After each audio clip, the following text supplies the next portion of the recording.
Começa agora o programa O Som do Céu. O Som da Céu. São 10 horas e 11 minutos e nós vamos começar aqui, na verdade, não vai ser um aconselhamento, mas vai ser um estudo, não é verdade? Um estudo acerca da pergunta que me fizeram: Céu, você poderia me explicar alguma coisa sobre o purgatório? Da onde veio esse conceito? Como é que ele perpetuou, está aí nas nossas vidas até o dia de hoje? Então, meus queridos e minhas queridas do meu coração, cada pergunta que vocês me fazem, viu? Beijos no coração, Sum. Vamos lá. 1 Pedro 3 diz o seguinte, vamos ler juntos? 1 Pedro 3, versículo 18 em diante. Pois também Cristo morreu uma única vez pelos pecados, o justo pelos injustos, para conduzir-vos a Deus, morto sim na carne, mas vivificado no Espírito, no qual também foi e pregou a espíritos em prisão, os quais no outro tempo foram desobedientes, quando a longanimidade de Deus aguardava nos dias de Noé, enquanto se preparava a arca, na qual poucos, a saber, 8 pessoas foram salvos, através da água, a qual figurando o batismo, agora porém vos salva, não sendo a remoção da imundícia da carne, mas a indagação de uma boa consciência para com o Eterno, por meio da ressurreição de Yeshua HaMashiach, de Jesus Cristo, qual, depois de ir ao céu, está à destra do Eterno, ficando-lhe subordinados os anjos, as potestades e os poderes. Essa história do purgatório surgiu aí, queridos. Não é que o nosso Senhor Yeshua, após a morte dele, desceu e pregou os espíritos que estavam em prisão, não é?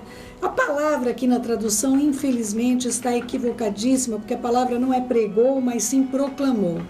E aqui está tratando de um evento, querido meu, querida minha, que nunca mais voltou a acontecer. Então, você vai ler nas escrituras, depois peguem esse vídeo lá no YouTube, que eu vou colocar tudo direitinho ali para que vocês não se percam nesse estudo que é muito grande, muito profundo. O que acontece nesse período que foi antecessor ao dilúvio? Noé, que ficou construindo a arca por muitos e muitos anos, queridos. Há estudiosos aí que narram que demorou em torno de 100 anos a construção dessa arca.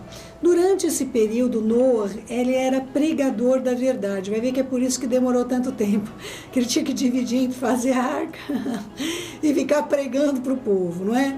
Mas eu acredito que virou uma atração à parte. Imagina, nunca tinha chovido na terra, Noé começou a dizer que ia chover, ninguém sabia do que se tratava, todo mundo deu muita risada, como nós, quando nós apresentamos o que está escrito acerca do Apocalipse, que as coisas vão de acontecer, as estrelas vão cair do céu, o sol não vai dar sua claridade.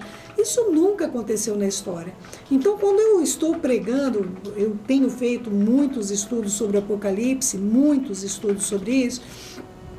Quando eu estou pregando sobre essas coisas, as pessoas estão me ouvindo assim. Não tem um parâmetro, não tem uma referência daquilo que é para acontecer, que está para acontecer. Então, meu querido e minha querida, essa questão é tratada unicamente em 1 Pedro 3,18, unicamente aqui, não tem outro texto que é tratado isso. Essa questão ficou como se existe uma possibilidade de uma repescagem, que não é verdade. Tá? Não é verdade, não tem possibilidade de repescagem, as pessoas não aceitaram o Senhor aqui nessa vida, elas não vão aceitar na próxima vida, não tem, e tira isso da sua mente. Purgatório não existe. Mas o que aconteceu a estas pessoas? Agora vocês precisam compreender o que aconteceu com estas pessoas específicas. Essas pessoas, elas ouviram a verdade, mas não creram nela. Mas, porém, quando a verdade aconteceu, elas em vida puderam se arrepender. Muitas delas, elas vivas, elas estavam morrendo afogadas e elas podiam saber: Senhor, tudo que Noé falou era verdade. Eu quero que você compreenda esse contexto, que é um contexto completamente diferenciado de qualquer outra situação que possa existir ou que possa sonhar. No Apocalipse vai acontecer isso, céu? Não vai. Porque já está dito ali no Apocalipse que as coisas vão acontecer, mas as pessoas não vão se arrepender. Elas vão ver que está acontecendo o que estava escrito, mas elas não vão se arrepender. Mas estas pessoas, as quais no outro tempo foram desobedientes, quando elas viram acontecendo, a posição delas, muitas delas, as que tiveram acesso à verdade, elas por constatação, elas perceberam que tudo que Noé havia proclamado, havia dito, era verdadeiro em vida. Elas estavam vivas e elas viram isso acontecendo e tiveram algumas ou muitas dessas pessoas, as escrituras não dizem quantas, mas esta população que ouviu a mensagem, que chegou até ela a mensagem, porque eu acredito que ali onde estava a arca virou um centro turístico. Imagina, não estava perto de rio, não estava perto de mar, e o homem ali, o velhinho, construindo um grande barco, dizendo que ia cair água do céu que nunca tinha caído. O pessoal ria a valer, o pessoal ria demais. Naquela época só havia uma neblina sobre a terra, o clima era muito mais estável do que é hoje, não é? E o que acontece? Essas pessoas, aconteceu algo realmente misterioso. Está nas escrituras, eu não quero abordar sobre isso, porque entra numa profundidade que, de vez de esclarecer, dá um nó. Então eu quero principalmente tratar sobre dessa palavra que diz pregou os espíritos em prisão. Não é pregou, mas sim proclamou. A palavra, infelizmente, foi muito mal traduzida, mas a palavra melhor para colocar aí seria proclamou a espíritos em prisão. Vamos para outro texto onde fala que as almas dos salvos iam para o Sheol. Na nossa tradução não está assim, mas é o que está escrito aqui, não é? Olha só, Lucas 16, versículo 9, nosso Senhor Yeshua está narrando uma parábola. Qual parábola, céu?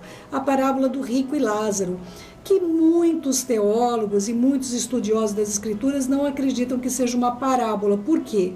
Porque em parábola nosso Senhor nunca deu um nome próprio, não é? Então aqui muitas pessoas acreditam que se trata verdadeiramente de uma narrativa. Por quê? Por causa do nome próprio, que é o de Lázaro. Nenhuma das parábolas de Yeshua tem nome próprio, exceto essa. Vamos ler? Ora, havia um certo homem rico que se vestia de púrpura e de linho finíssimo, que todos os dias se regalava esplendidamente. Ora, jazia à porta dele também um certo mendigo de nome Lázaro, que estava coberto de chagas, e ele desejava se alimentar das migalhas que caíram da mesa do rico, e até os cães vinham lamber-lhe as úlceras. Aconteceu morrer o mendigo e ser levado pelos anjos, pelos malachim, para o seio de Abraão. Seio de Abraão, morreu também o rico e foi sepultado. No inferno, né, no mundo inferior, estando em tormento, levantou os olhos e viu ao longe Abraão e Lázaro, né? No caso Abraão e Lázaro, no seu seio. Então, clamando, disse: Abraão, avino, pai Abraão, tem misericórdia de mim e manda Lázaro que molhe em água a ponta do dedo e me refresque a língua, porque eu estou atormentado nessa chama.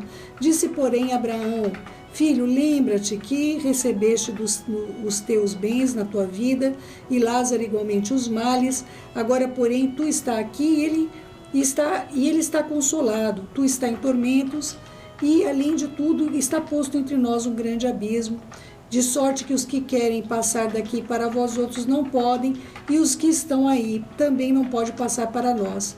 Então aí o rico pede para que Lázaro possa ressuscitar e voltar aos irmãos dele, mas eu quero me ater que onde estavam as almas até a vinda de Yeshua. Querido meu, querida minha, os sacrifícios que eram feitos no templo, ou os sacrifícios que foram feitos desde que os nossos pais, Adão e Eva, foi feito um sacrifício lá, porque o Senhor os vestiu com vestes de pelo. Se ele vestiu eles com veste de pelo, então algum animal teve de ser morto para que eles pudessem estar vestidos com pele. O Senhor jamais ia tirar a pele de um animal vivo, está bem? Então nós sabemos que foi feito um sacrifício. E este sacrifício, ele jamais podia pagar pela transgressão humana. Por quê? Porque as pessoas continuaram corruptas, corrompidas. Somente quando o nosso Senhor Yeshua veio, morreu, ressuscitou, venceu a morte, tomou as chaves da morte, não é? É que essas coisas mudaram. Até então, as pessoas não iam para o céu, elas não iam. O pai Abraão está lá, que foi o primeiro salvo ali, vamos dizer assim, dentro do contexto das escrituras apresentadas quando o Eterno o escolheu, que representa esses 3.500 anos da história que nós temos, da história de Israel. Nós não temos de maneira nenhuma um indício que possa pautar que as pessoas morressem naquele período até a vinda de Yeshua, a consumação de tudo, o preço pago, porque o sacrifício era como se pagasse os juros, meus queridos. Mas a dívida sempre esteve lá. Era necessário que um homem viesse para resgatar o pecado do primeiro homem. Então, por isso Yeshua é conhecido como segundo Adão, porque ele veio e ele suportou, ele sobreviveu à morte, ao mal e venceu o mundo. Ele venceu a morte, ele venceu a corrupção humana, ele venceu tudo isso, não é? Então, quando Yeshua veio para cá, as pessoas que ficavam num lugar, narra-se nas escrituras, nos originais, que esse lugar era o Sheol, ou seja, era o mundo inferior, mas as pessoas estavam num lugar dentro desse mundo inferior, separados desse ardor terrível, não é? Mas aí o nosso Senhor, quando veio, ele levou eles todos embora e eles estão lá diante do Senhor no céu.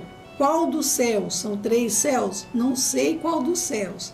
Cada um tem um galardão diferenciado, eu já expliquei isso para vocês. Não é todo mundo que vai para o mesmo lugar e não adianta querer chorar, porque não vai ser assim. Depende do teu grau de intimidade com o Todo-Poderoso, depende, nós não podemos julgar isso, só o Eterno pode julgar. Eu não posso olhar para uma pessoa e falar, não, essa pessoa aí, ela vai morar lá na entrada do céu, no portão, ela vai ficar lá no portão esperando os outros, porque não tem jeito, a vida dela, não é? Nós não podemos julgar a ninguém, a não ser nós mesmos, tá bom, meu querido, minha querida? Então, Yeshua levou eles embora, quando ele veio. Aonde está escrito isso, céu? Isaías 61:1. O Espírito de Deus está sobre mim, está falando do Messias, porque o Senhor me ungiu para pregar as boas novas aos quebrantados e enviou-me para curar os quebrantados de coração e proclamar a libertação aos cativos e pôr em liberdade os que se encontram em prisões. Então, meus queridos, ele veio proclamar.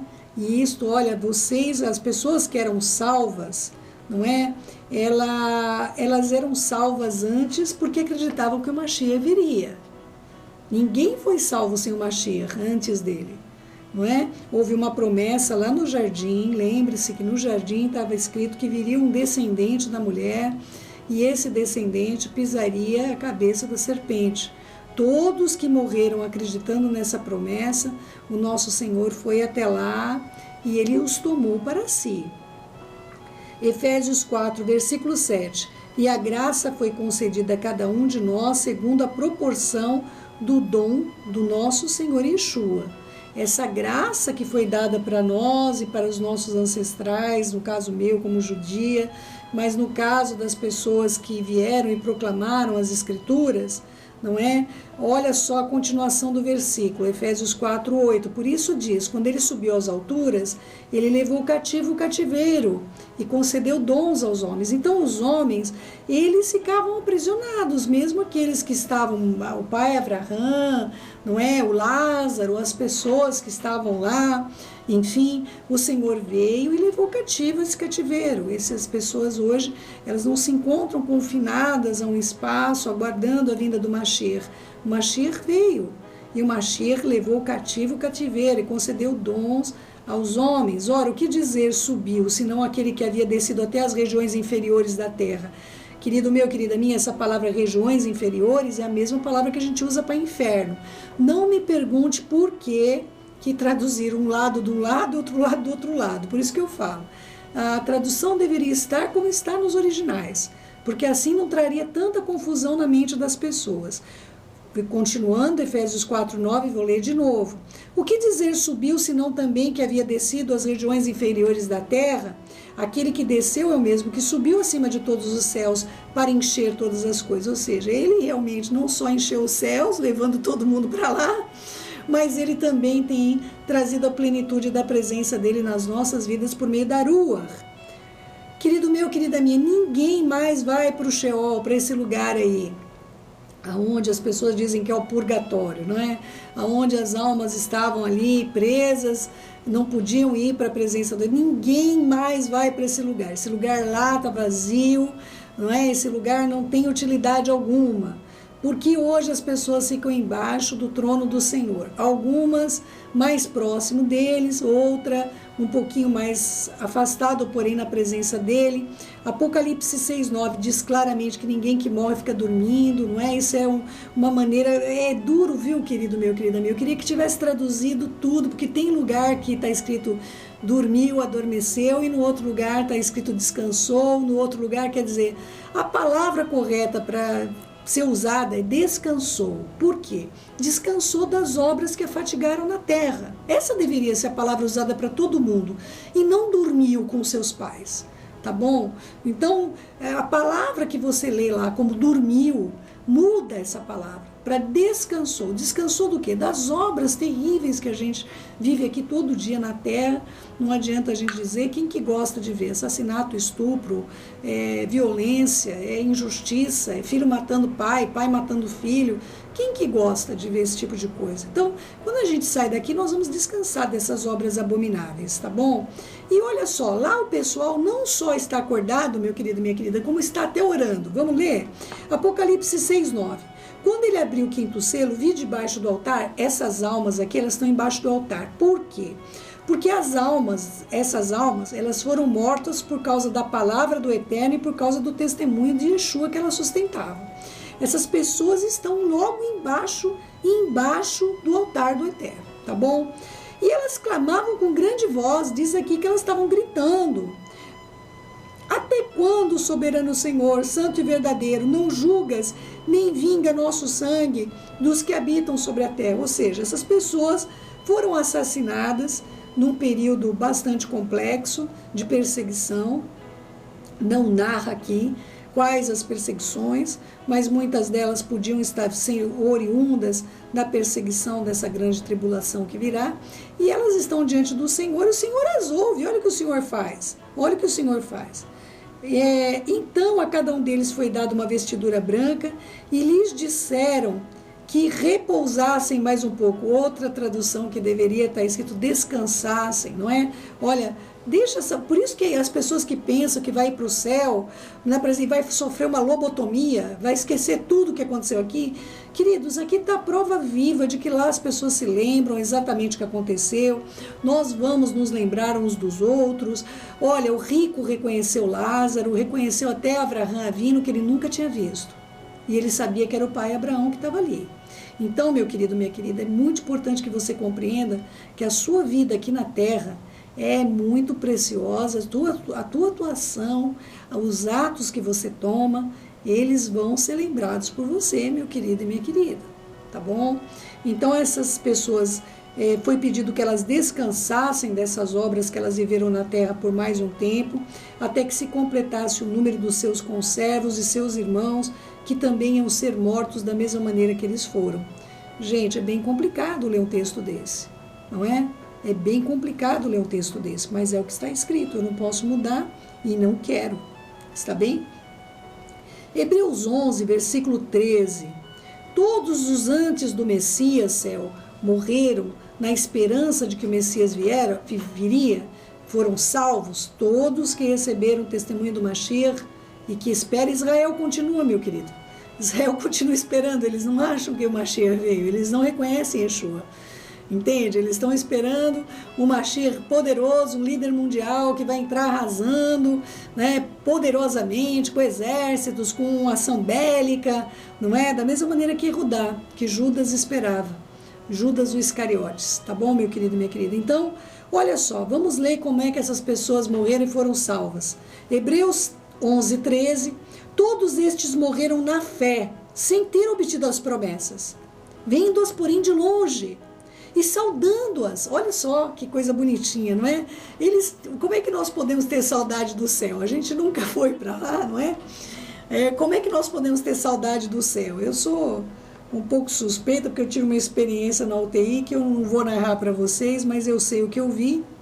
E olha só, meu querido e minha querida, eles morreram sem ter obtido as promessas, mas as viram de longe, saudando-as, como trazendo uma saudação. A palavra saudação é a mesma da saudade, é a mesma semântica que diz, olha, eu saúdo você, eu desejo todas essas coisas que nós podemos visualizar sem ver, como nós temos, a gente diz, eu saúdo a minha vida no futuro, quando eu estarei com o Eterno, não é? Nós estamos saudando esse futuro que nós ainda não vemos, e confessando que eram estrangeiros e peregrinos na terra, ou seja, todos os que morreram antes do Mashiach vir, eles tinham a plena noção da vida eterna, eles sabiam que eles eram peregrinos.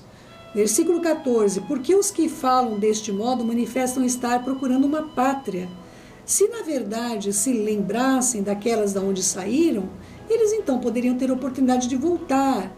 Mas, a partir do momento que eles receberam a mensagem, eles aspiram por uma pátria superior, que é a celestial.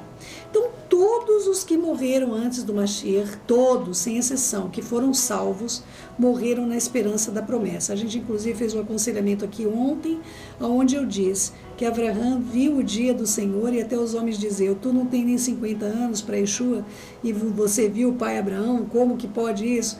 Ele fala, olha, antes que Abraão existisse, eu sou. E quando ele falou eu sou, ele usou o nome exatamente o que está no tetragrama sagrado. E aí o pessoal queria apedrejá-lo. Que coisa, que situação, que ministério glorioso que o nosso Senhor teve. Concluindo aqui com Isaías 61, o Espírito do Senhor, Deus, está sobre mim, porque o Senhor me ungiu para pregar as boas novas aos quebrantados, enviou para curar os quebrantados de coração e proclamar a libertação aos cativos e pôr em liberdade os que estão em prisão. E isso, meu querido, minha querida, repito, nós já lemos esse texto, mas eu vou repeti-lo. Hoje, muitos estão em prisão. Existe muita gente que está aí congregando, mas nunca passaram pela libertação. Não tem esperança de vida eterna, não acreditam que a vida é essa aqui mesmo, vivem para o hoje, não tem momento devocional, não tem momento de louvor, não tem intimidade com o Eterno, vive a vida de uma maneira, falam palavras chulas, palavras baixas, palavras que a gente usa o termo palavrão, mas não é, porque às vezes é tão pequenininho, não é uma palavra grande, mas ainda assim acreditam que vão ser salvos. Sem santificação ninguém verá o Senhor, querido meu, querida minha. O Senhor veio também para libertar você dessa prisão, Então, meu querido e minha querida, purgatório não existe. Esse termo foi, infelizmente, muito mal utilizado, de uma maneira muito caótica, de uma maneira muito lastimosa, com um texto único, para um grupo de pessoas pertencentes a uma única época, um único período. Tá bom, meu querido e minha querida? Então, todas as vezes que alguém vier falar para você de purgatório, coloca lá uma taxinha. Isso não é bíblico. Isso não tem base nenhuma nas Escrituras. O único termo usado para isso, de pessoas estarem esperando, foram justamente uma quantidade assustadora de pessoas, toda uma geração de pessoas da época de Noé. Isso jamais se repetiu e jamais se repetirá. Tudo bem, meu querido? Olha, que o Senhor possa te trazer bastante edificação e você possa compreender as coisas grandes e profundas que você ainda não sabe.